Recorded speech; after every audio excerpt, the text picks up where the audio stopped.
समझिए जो सीमा है वो गिरफ्तार तो हो चुकी थी, अब उसके बाद जमानत पर बाहर भी आई, लेकिन अब एटीएस के सवालों का जवाब दे रही है। अंदाजा लगाइए अब एक और एफआईआर दर्ज हुई है सीमा पर, वो क्या कहती है वो मैं आपको बता रही हूं। सीमा ने नेपाल के रास्ते जिस तरह से वो भारत में आई है इसको लेकर के उस एफआईआर में जिक्र है। 13 मई को भारत पहुंचने की जानकारी दी जाती है और ये बात एफआईआर में निकलकर सामने आती है। सीमा की जंगल में सचिन अपने पिता से मुलाकात कराते हैं, यानी सचिन ने अपने परिवार वालों को सीमा के बारे में नहीं बताया था, ये एक और झूठ निकलकर सामने आता है।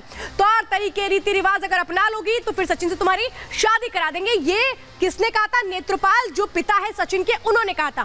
सीमा की शादी के लिए हामी भरी गई, राजी हुए नेत्रपाल जो सचिन के पिता हैं। 30 जून को शादी के लिए बुलंदशहर कोर्ट गए, वहां पे इन्होंने कहा कि हमने वकील से बात कर ली है, इसीलिए गए। वकील ने शादी के लिए इनको कहा कि आप तो पाकिस्तान की है, शादी नहीं हो सकती, और उसी के बाद पुलिस में वो जानकारी दी गई थी। अब जो एफआईआर निकलकर सामने आ रही है उसमें यही कहा गया कि कैसे इन्होंने भागने की भी कोशिश की थी। सोचिए वो फोन जो बरामद किए गए हैं, टूटे फोन बरामद किए गए हैं, वकील ने कहा आपकी शादी हम नहीं करा सकते हैं, फोन बरामद कर लिए गए।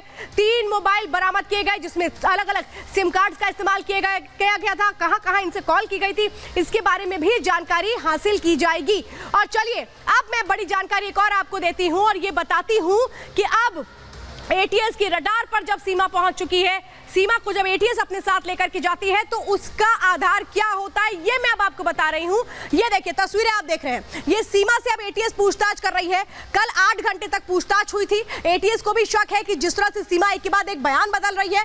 देखिए ये आप देख रहे हैं जो पूरी की पूरी टीम पहुंची, ये कहा गया कि कुछ देर तक तो सीमा के परिवार वालों ने दरवाजा नहीं खोला। इसके बाद सीमा, सचिन और सचिन के पिता को लेकर के एटीएस की टीम जाती है, पूछताछ की जाती है, एक के बाद एक सवाल जवाब किए जाते हैं। 8 घंटे तक पूछताछ की जाती है। एटीएस खुद मान रही है कि बेहद शातिर और चालाक है सीमा, एक के बाद एक जवाब वो देती चली जा रही है। सीमा से राज उगलवाना बड़ी चुनौती है एटीएस के सामने, एटीएस इस बात को मान रही है, लेकिन एटीएस से कैसे सच का सामना अब करना पड़ेगा। एटीएस के वो सवाल जो पूछे जा रहे हैं, दागे जा रहे हैं, उनके एक एक कर जवाब देने होंगे सीमा हैदर को। क्या सीमा को भेजा गया? क्या सीमा एक सोची समझी साजिश के तहत आई है? क्या सीमा के जरिए किसी बहुत बड़े प्लान को एग्जीक्यूट किया जाएगा?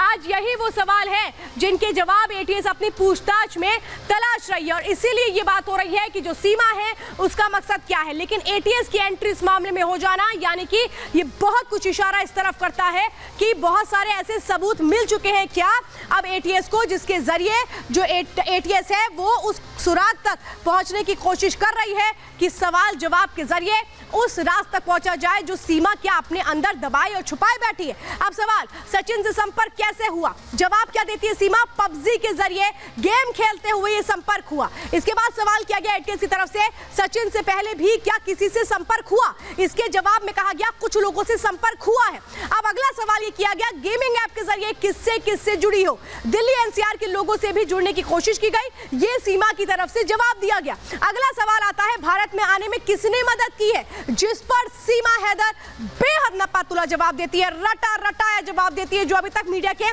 सामने वो कहती आ रही थी। भारत में आने में किसने मदद की है? वो ये कि पहले उसने कहा कि मुझे नहीं पता, किसी ने मेरी मदद की है, और इसके बाद उसने इसका जवाब दिया कि एक ट्रैवल एजेंट ने मेरी मदद की। इसके बाद कहा गया इंग्लिश पढ़ सकती हो, तो पहले तो उसने कहा इंग्लिश आती नहीं है, उसके बाद फर्राटेदार इंग्लिश उसने बोलना शुरू किया। उसने ये पूछा गया भारत में आने के लिए आपने पैसे कहां से जुटाए, तो उसने कहा कराची में अपना घर बेचा और वो पैसे उसके जरिए वो भारत पहुंची है। जो बातें वो कहती आ रही है, इससे जुड़ी एक रिपोर्ट भी आपको दिखाते हैं। ट्रैवल एजेंट का हकीकत क्या है, क्या है?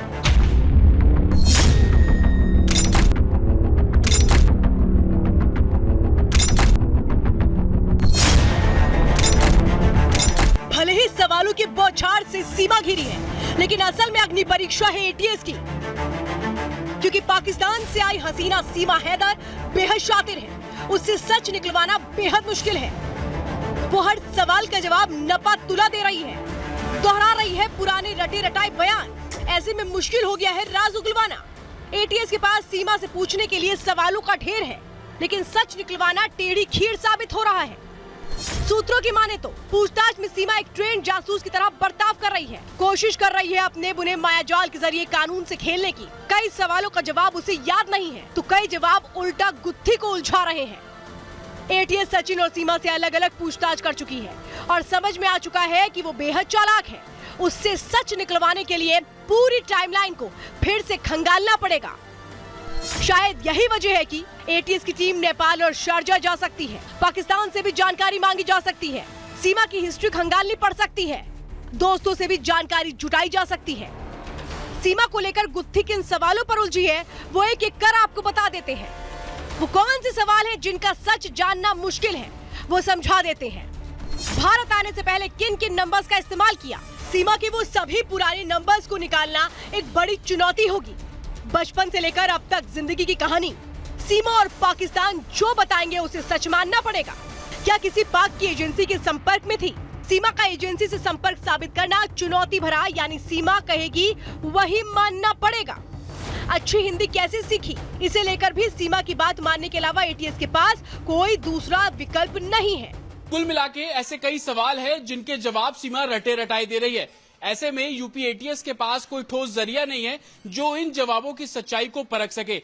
फिलहाल एटीएस इन सभी सवालों के जवाब को सच मानकर जांच का दायरा आगे बढ़ा रही है। लेकिन कुछ सवाल ऐसे भी हैं जिन पर पाकिस्तान हसीना यानी सीमा हैदर खान फंस सकती है। कई सवाल हैं जो सीमा की मुश्किलें निश्चित तौर पर बढ़ा सकते हैं। वो क्या क्या है ये भी समझ लीजिए। व्हाट्सएप चैट डिलीट क्यों की? एजेंसी डेटा रिकवर करवा रही है। मोबाइल क्यों तोड़ा ये भी सवाल है, तो मोबाइल डेटा भी रिकवर किया जाएगा। ट्रैवल एजेंट का नाम क्या है ये भी पूछा गया। नेपाल जाकर इसकी पड़ताल भी होगी। भारत में कितने दोस्त बनाए सीमा से ये भी जानना चाहेंगी एजेंसियां। एनसीआर में सीमा के दोस्तों से पूछताछ होगी। सीमा कह चुकी है कि वो ट्रैवल एजेंट का नाम नहीं जानती है, लेकिन अगर एटीएस की टीम ट्रैवल एजेंट तक पहुंच जाती है तो कई सवालों के जवाब सामने आ जाएंगे। इसके अलावा अगर बात करें तो भारत में सीमा के द्वारा जो दोस्त बनाए गए थे उन दोस्तों तक एटीएस की टीम पहुंचकर अगर सवाल जवाब करती है तो फिर सीमा की मुश्किलें और बढ़ सकती है। वहीं अगर बात मोबाइल से डेटा रिकवर करने की है तो वो भी सीमा की मुश्किलें बढ़ाने वाला है। सूत्रों का कहना है कि सीमा हैदर के पास से एटीएस को 2 पासपोर्ट मिले। ये पासपोर्ट भी सीमा की मुश्किलें बढ़ा सकते हैं। सीमा से जो पासपोर्ट मिले हैं, एक पासपोर्ट का नंबर HZ0004421 है। इसमें जन्म तिथि 1 जनवरी 2002 लिखी है, जबकि दूसरे पासपोर्ट का नंबर HZ0004422 है। इसे खैरपुर के पते पर बनवाया गया है। फिलहाल सीमा हैदर की गुत्थी पूरी तरह उलझती नजर आ रही है। पाकिस्तान सरकार और आईएसएस इसे महज एक प्रेम कहानी साबित करने की कोशिश कर रहा है, लेकिन एटीएस इसकी कहानी पर आंख मूंद कर भरोसा करने को तैयार नहीं है। इसलिए हर पहलू की पड़ताल की जा रही है, हर जवाब को सच की कसौटी पर परखा जा रहा है। Bureau report, Republic Bharat. तो अब आपको बताते हैं आईएसआई ने कैसे किनारा कर लिया है सीमा हैदर से। भारत में सीमा हैदर के मामलों की जांच शुरू होती है। इसके बाद आईएसआई डर जाता है, परेशान होता है, सीमा से पल्ला झाड़ लेता है। वो पाकिस्तान सरकार को रिपोर्ट सौंपी जाती है। उसमें क्या कहा जाता है? सीमा की सरहद पर जाने को लेकर के आईएसआई जवाब देता है। वो ये कहता है भारत जाने की एकमात्र वजह प्रेम है, इसके अलावा कुछ नहीं है, हमने उसको नहीं भेजा। ये कह रहा है आईएसआई अब पाकिस्तान में सरकार को सचिन से शादी के लिए भारत गई है सीमा। ये कौन कह रहा है? आईएसआईएस कह रहा है, क्योंकि उसको डर है कि कहीं राज खुल ना जाए। भारत जाने की दूसरी कोई वजह नहीं है। ये पाकिस्तान सरकार को किसने बताया है? आईएसआईएस ने बताया है। यानी ये कहा जा रहा है कि जासूस है सीमा हैदर। अब ये लोग कैसे एक्टिव हो गए हैं ये आपको बता रहे हैं।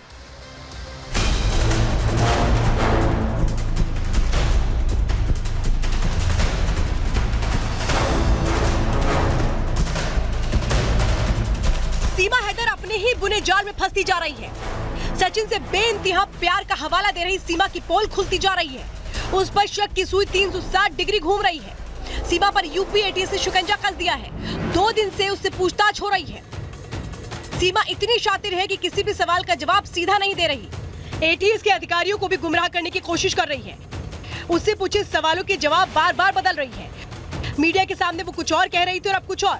बीते 48 घंटे में हुई पूछताछ के दौरान यूपी एटीएस के हाथ कई जानकारियां लगी हैं। वो ये कि सीमा के पास जो 5 मोबाइल मिले थे उनमें एक टूटा हुआ मिला था, उसमें पाकिस्तानी सिम कार्ड था, जबकि फोन में भारत के सिम कार्ड थे। ऐसे में सीमा पर शक गहरा जाता है। सवाल उठते हैं, आखिर सीमा ने पाकिस्तान के सिम कार्ड को क्यों तोड़ दिया, और तोड़ा तो कब तोड़ा? सिम कार्ड तोड़ने का मतलब सीमा कुछ बड़ा छिपा रही है। सवाल ये भी कि सीमा को भारत आते ही 3 सिम लेने की जरूरत क्यों पड़ी? सिम कार्ड किसके पहचान पत्र पर लिए? सीमा सचिन के लिए इंडिया आई है तो उसे 3 सिम से क्या करना था? सीमा से जो फोन बरामद हुआ उस पर भी बड़ा सवाल खड़ा हुआ है, उस पर भी बड़ा खुलासा हुआ है। सीमा ने फोन की बरामदगी से पहले सारा डेटा डिलीट कर दिया था। ऐसे में सवाल उठता है कि अगर सीमा सचिन के लिए आई है तो पाकिस्तान में जो फोन वो इस्तेमाल कर रही थी उसे डेटा क्यों डिलीट किया गया? उसमें ऐसा क्या था जिसे डिलीट करने की जरूरत पड़ी? सीमा हैदर सबसे क्या छिपाना चाहती है? अब यूपी पुलिस सीमा हैदर के पास से मिले मोबाइल से डेटा को रिट्रीव करने में जुटी है। जांच के दौरान पता चला है कि फोन से कई चैट्स भी डिलीट की गई हैं, जिन्हें अब रिकवर किया जा रहा है। सीमा के 4 मोबाइल फोन रखने पर जासूसी का संदेह बढ़ता जा रहा है। हालांकि सूत्रों का कहना है कि सीमा से सवाल जवाब के बीच उसके टूटे हुए फोन के डेटा को रिकवर कर लिया गया है। सूत्रों के मुताबिक सीमा के मोबाइल से 3 वीडियो मिले, इसमें 2 को पाकिस्तान में रिकॉर्ड किया गया था, जबकि एक नेपाल का बताया जा रहा है। सीमा और सचिन को एटीएस दफ्तर में बिठाकर अलग अलग पूछताछ की जा रही है। अपने ही झूठ में सीमा हैदर कैसे उलझती नजर आ रही है, इसकी एक और बानगी तब देखने को मिली जब सीमा ने एटीएस को बताया कि उसने पाकिस्तान से आने के पहले पाकिस्तानी 70,000 रुपयों में एक फोन खरीदा था, जिसका बिल भी उसने एटीएस के सामने पेश किया, जिसके मुताबिक उसने 8 तारीख को यानी 8 मई को वो फोन खरीदा था, जबकि 13 मई को सीमा हैदर भारत में थी। सीमा को मोबाइल खरीदने की कहानी में भी झोल साफ साफ नजर आता है। सूत्रों के मुताबिक यूपी एटीएस ने ऐसे में सीमा हैदर के सभी सोशल अकाउंट्स को खंगाला है। जिन लोगों को सीमा ने फ्रेंड रिक्वेस्ट भेजी थी उनमें कुछ लोगों के भारतीय सेना से जुड़े होने की बात भी सामने आई। अब उनकी प्रोफाइल को चेक किया जा रहा है। ये पता लगाने की कोशिश की जा रही है कि क्या वो लोग वाकई में सेना से जुड़े थे या सिर्फ प्रोफाइल फोटो ही सेना से जुड़ा लगा रखा था। लेकिन अगर वो लोग सच में भारतीय फौज में निकलते हैं तो सीमा के इरादे साफ जाहिर हो जाएंगे कि सीमा का सरहद पार आना सचिन से प्यार नहीं है, बल्कि अलग अलग फैलाया जा रहा प्रेम जाल है।